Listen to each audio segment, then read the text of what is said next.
Actually, you know what I wanted to tell you? Do you know that I had a personal encounter with Muhammad Ali when I was a child? No. I didn't get to really talk to you guys since he passed away. But on a serious note, when I was 10 years old, I was at a doctor's office in downtown Akron, Ohio, and the nurse at the front desk, as my mother and I were leaving, said, "Oh, did you hear Muhammad Ali visiting a sick child at the hospital across the street?" So we were like excited. We went over to look, and outside the hospital was a huge throng of people and fans waiting for him to come out.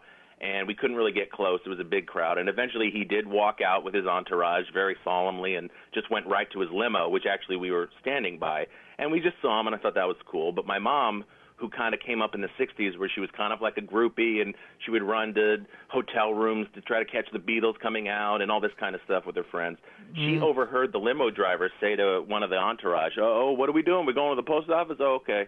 So she's like, "I know what post office they must be going to. Let's go."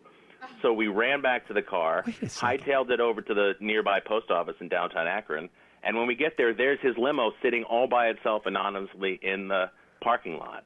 So she grabs her college notebook that she had and a pen, and I go up to the door of the limo, and I knock on the door, and the window goes down like very dramatically,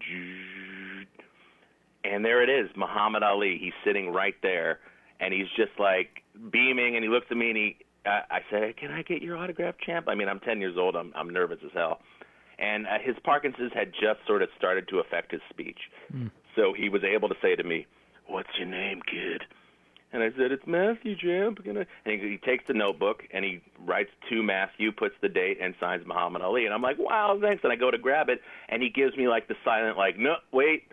And I was like, "What?" And he just writes Muhammad Ali, Muhammad Ali, Muhammad Ali 3 more times on the page, flips it over, Muhammad Ali, Muhammad Ali, like 4 times on the next page. I'm like stunned. He flips it long ways, turns it, and writes across the whole next page his name, Muhammad Ali, flips it again, Muhammad Ali, like 3 times on the whole entire notebook. He fills it up and hands it back to me, and I'm completely floored. And it's just one of the most memorable experiences of my life, meeting this guy, because here was a guy who was affected by his Parkinson's. He couldn't talk. He couldn't be verbal or brash the way he sort of always was. And yet he found a way to express his gregariousness, his generousness, his overall the spirit inside him to a kid that he had no sort of expectation of being sort of connected to.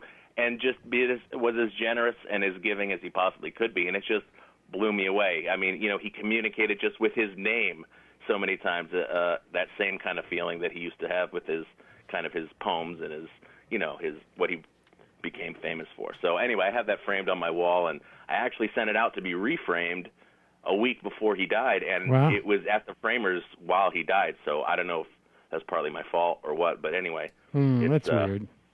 That's a weird thing. Weird. Well, that's a great story, Matthew. Yeah, it's one of the coolest things that ever happened to me in my life. Hello, you. I'm Sam Seder. Looking for smart progressive talk that is occasionally amusing?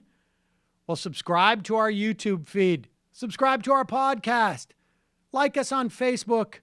And just generally enjoy us.